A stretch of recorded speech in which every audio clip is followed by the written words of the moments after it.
Hi, everyone. Today I am with Monika Anderson of Chameleon Digital Marketing, and we're going to learn a little bit more about her business. Welcome, Monika, and thank you for being here. Thank you for having me. I'm excited. I'm excited to be here too with you. So, when did you start Chameleon Digital Marketing, and what inspired you to start your business?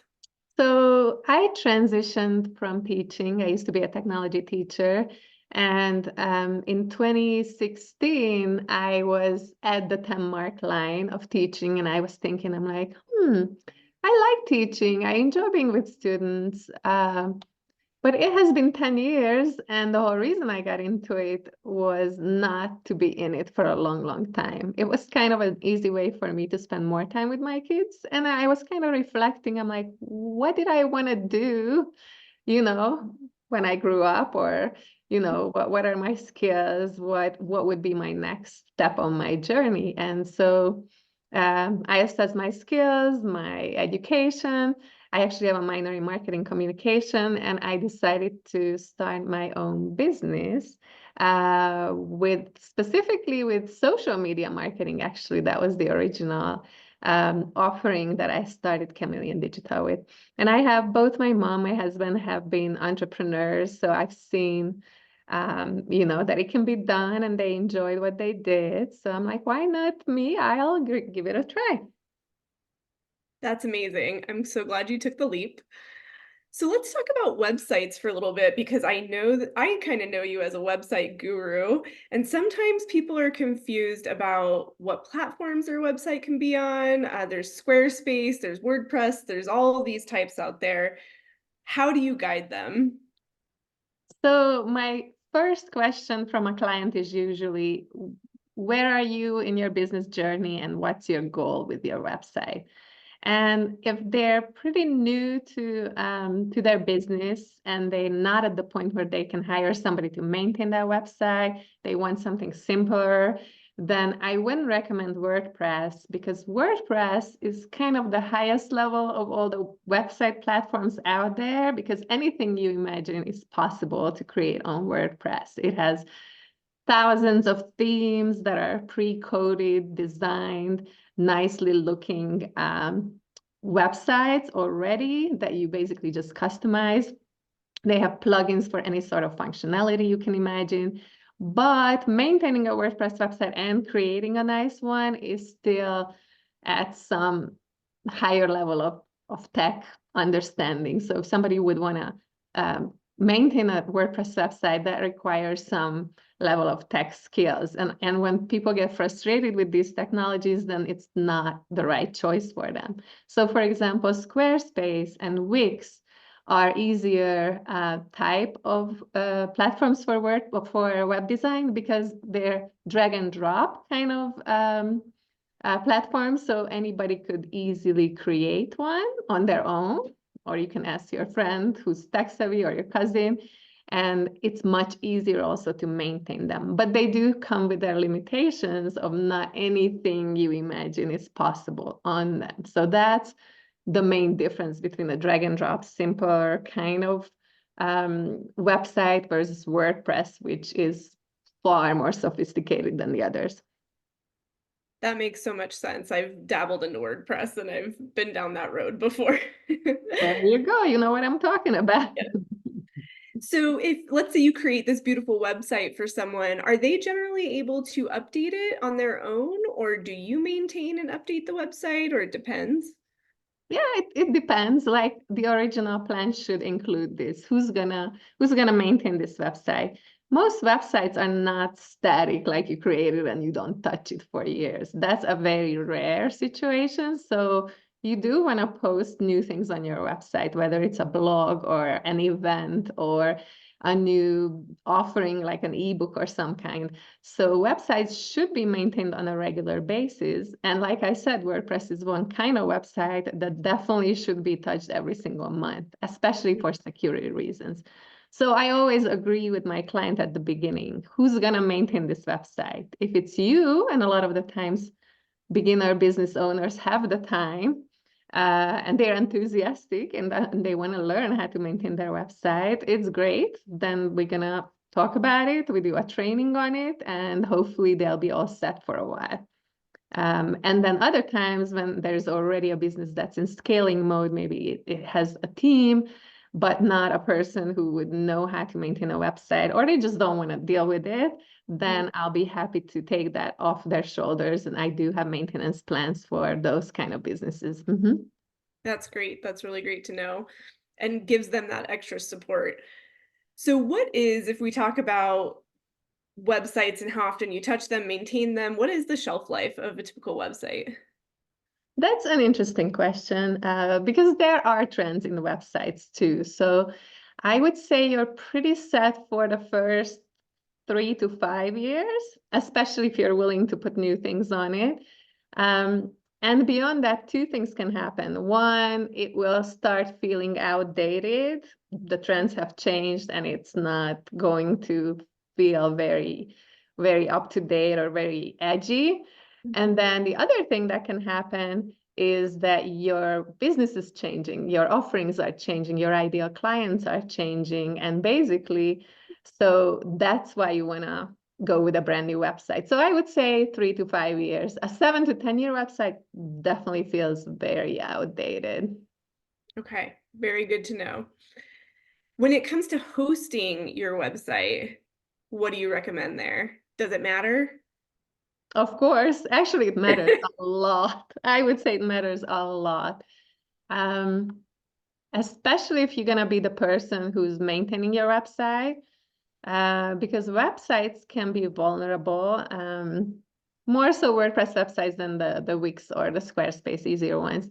So let's say you have a WordPress website and you're maintaining it on your own. Now, if somebody hacks into it or some other issue comes up and your website is down, what's most important is that you have access to this hosting company right away. So they have to have super good customer service in my eyes. Not only when you maintain your own website, but for me as well. When a client reaches out to me, it happened like a couple of days ago. One of my clients Mm. was Monday evening, 9 p.m. Hey, why is my website down? I'm like, oh, okay, let's look. And I was very happy to know that Bluehost, which is normally my recommended best website host at the moment for WordPress website, they have a chat support, they have phone support. I was able to reach somebody in 3 minutes. They solved the issue in 10 minutes and done. So customer support, I think, would be the number one priority when you choose a hosting provider. Very good to know. Very good to know. And I'm glad that you have one that you prefer so you could share that with your clients. Yeah. Yeah. So besides web design, you also mentioned that you guide small businesses through their marketing efforts. And why is marketing, in your opinion, so important to a business? Well, you can have a nice website, but if people don't know about your products and services, then it won't matter, right? So marketing essentially is the combined efforts of you communicating about your products, your services, what makes you different, what makes your service different, what makes you the expert if you're a service provider. So communicating about it on an ongoing basis is one of the single most important things you can do and you have to do for your business. And a lot of the times people, especially solopreneurs, feel like, oh, I post like, 3 times a week on Facebook and 5 times on Instagram, once a week on LinkedIn, and they think that's like a lot. Truly, it is not a lot. And I'm not somebody who's going to say that you have to post every day or several times a day, but you need to make sure that the same people see you out there, whether it's networking or social media or newsletter, that they keep seeing you because they won't need your services all the time, most likely. But when their friends are asking about this type of service or product, or when you need it, then they have to remember you. So I feel like marketing is just always something that has to be in front and you can't forget about it. Even if your book of business full, If you're a project-based person, for example, you can just, lay off your marketing for a couple months, because what happens when you're done with your project? Then you will Mhm. be there like, oh, what's next? So Right. you always have to set a specific time aside for your ongoing marketing, and you cannot not be consistent with it. Yeah. I saw a quote earlier today that said, businesses on their own or companies do not have a soul, but it's like the owner and the person and their story behind it that brings the soul to the company. And I feel like marketing is a great way to show what the soul of your company is beyond Yeah. And the if you big. haven't shared the story of your origin or why you're in business, what's your motivation, then do it again in a couple of years or even once a year, because you meet new people, you Mhm. join new groups. It's always a good idea to refresh people's memory of why exactly you're doing what you do, because that's a super powerful marketing piece in your business. Absolutely. So you mentioned the challenges with posting regularly. From a marketing perspective, what do you see as the biggest challenge that people face? One of the things I mentioned was being consistent. When people start a business, they super enthusiastic. They talk about what they do. They go out to networking all the time. They join groups. They post, and then as they get busy, it it may come to a setback and like, oh, I don't need to do all this anymore. And then, oh, I haven't posted anything for 2 weeks. And oh, I haven't visited my networking group for a month now. And that's not the right strategy. You have to always be very purposeful on why you visit a networking group, which one you're visiting, who do you want to talk to, who do you want to have one-on-ones with, why you should add a video or two from behind the scenes, what you're doing, why you want to be interviewed, like in this situation. How so you have to be consistent. So that's one of the struggle I see people get into to keep the Mhm. consistency. The other thing, especially the small business marketing level, I don't see people measuring enough of their efforts, because marketing is a lot of the times it's a numbers game. Like you can look at your views and comments and engagement on your social media, and you can look at how many people opened up your emails.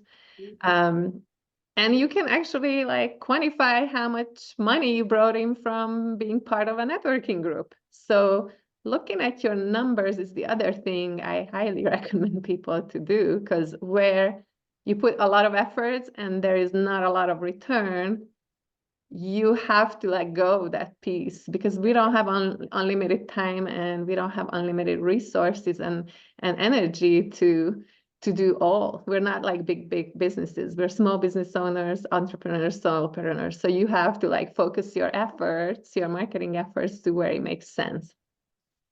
Exactly. Keep doing what's working and let go of what isn't working. Hmm. You're only one person. So, what are some of your favorite marketing tools that help small businesses get that exposure and get noticed? I would say the number one thing is videos. And so many people have mental blocks about being on a video. It just really is something that you have to get over, whether you hire a coach to do that or talk yourself into being brave and get on with videos, because with so much less effort, you reach so many more people. Mm, People just enjoy videos so much more than reading long text. And I mean, it mm. depends on the person. I don't know how you are, Tiffany, but I mean, I enjoy reading a long post, but I also value videos, and a lot of people do, because it's so much closer to a real life experience. You see people's movement, you hear their tone of voice, you see their facial expressions. So I would say get on with some kind of video strategy, because if you don't, then you're going to be left behind. You are left behind already. So just get over that block that people don't want to see your face, or you don't want to see your face, or what do you have to say that people are interested in. I actually had a marketing client who's a book author, and she asked me this question: what can I possibly say that people are interested in? And I'm like, you're a writer. Like, people buy your books, that means you can talk about any number of things that people would love to hear about. You of anybody would have an easy time talking and writing about any kind of topics. It should not be a difficult thing for you at all. But surprisingly, this hurdle is can be pretty big for people. Absolutely. But the numbers speak for themselves, right? You're saying you can see that engagement and videos tend to perform better from what I understand. They tend to outperform, yes, reels and stories outperform regular posts. Mhm. I try to look up data. It's not like 10 times as much, but It's so up there. you post four stories a month and you get a better result than posting 3 regular posts a week. So just think about the effort and energy you put in there. You just need to like make a little plan, make a little script. You can use ChatGPT for that if you need more ideas or better phrasing of what you want to say. Mhm. And there you go. And you're on your way. Do your clients ever get frustrated when they're entering their marketing endeavors, and how do you help them overcome this? All the time. We just talked about videos. That's one hurdle. But there are a number of surprising things. For example, Google reviews. You should be proactively asking for Google reviews because people not always will give you a positive review, even though they have a positive experience with you. Yeah. However, when they have a negative experience, guess what's going to happen? They will immediately give you a review and you're not gonna like it. So I had clients super upset about why they got this negative review. Well, you will get a negative review most likely unless you're perfect, and nobody's perfect in this world. So you will just have to prepare for it and deal with it and answer it politely and offer some kind of, how can I make it up to you?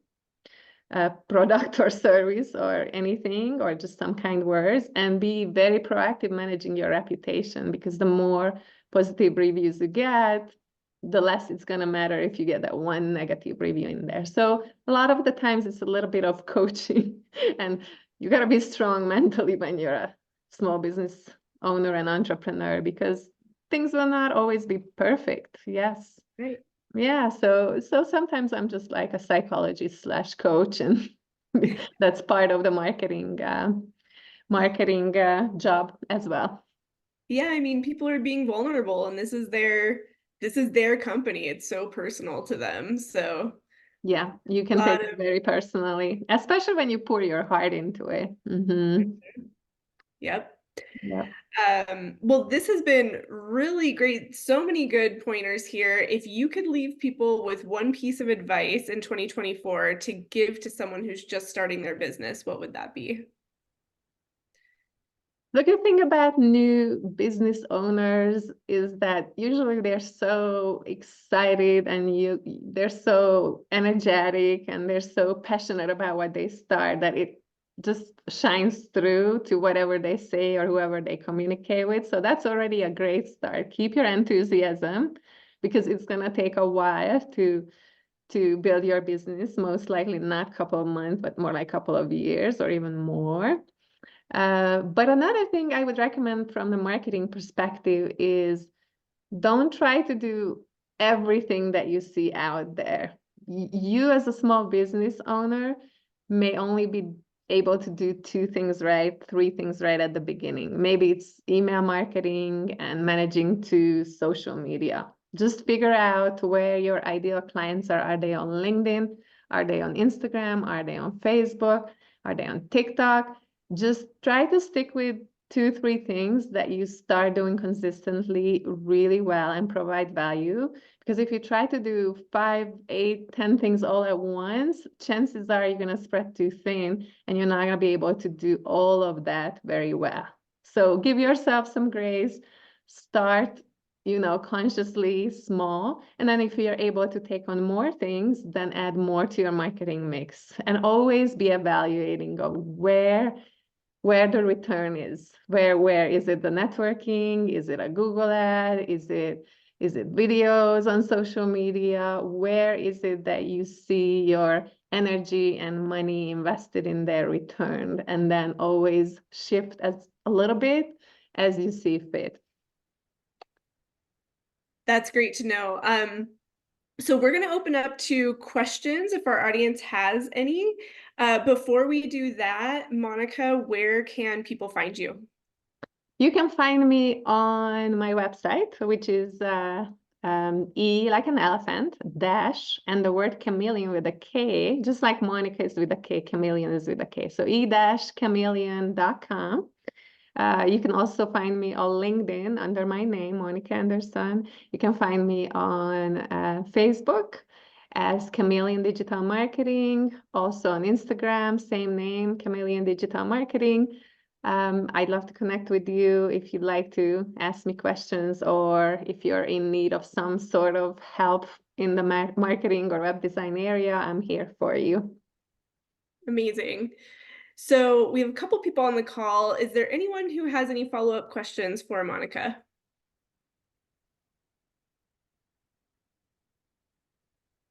You can just go ahead and unmute. I got one. Okay, let's hear it. Sorry, I'm driving, so I'm trying to figure this out. So if we were to like rewind 5 years ago or even 10, I don't think people would have guessed that Instagram would have been so big in advertising businesses or maybe just social media in general. So maybe as you, the expert looking forward another 5 to 10 years, what direction do you think marketing is going to head? And is there going to be the emergence of like a new Instagram or kind of way to get your name out there? It's hard to see marketing 5 years far ahead. 1 to 2 years, 3 years, I think it's easy. When I started in 2016, the first marketing conference I've been to, we already talked about videos and the importance of videos. And at that time, I think only like less than 30% of businesses were doing any sort of videos. But at that time, we knew that video content will be big in the next 3, 4 years. So we knew that. Now I feel like we're feeling that artificial intelligence and machine learning is gonna take over big time. It's already taken over. ChatGPT is something everybody's exploring right now. So I feel like we're gonna see some virtual experiences, some artificial intelligence.